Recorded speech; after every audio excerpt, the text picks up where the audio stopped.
A 19-year-old is facing federal charges accused of running an online drug ring in our area. Fox 12's Amel El has more on how police say she used social media platforms to target children.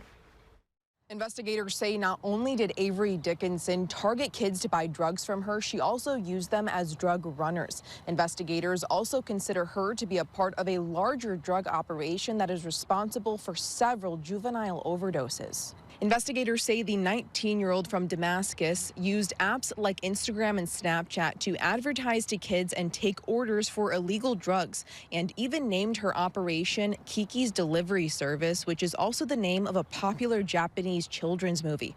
Take a look at these screenshots shared by the U.S. Attorney's Office. They show images of drugs and what appears to be a list of prices.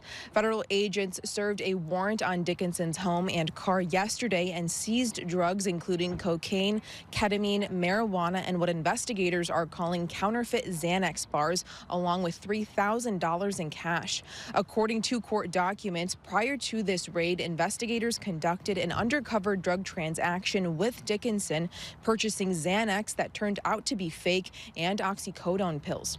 Now, along with drugs, investigators say they found guns and body armor during yesterday's raid, including an AR-style rifle that Dickinson described as a ghost gun. They also found a Glock handgun stored under Dickinson's pillow.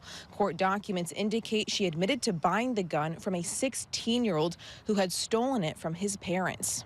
Investigators say this whole operation of selling drugs to kids has been going on for nearly 3 years now. Dickinson made her first federal court appearance yesterday and is now in police custody pending further court proceedings.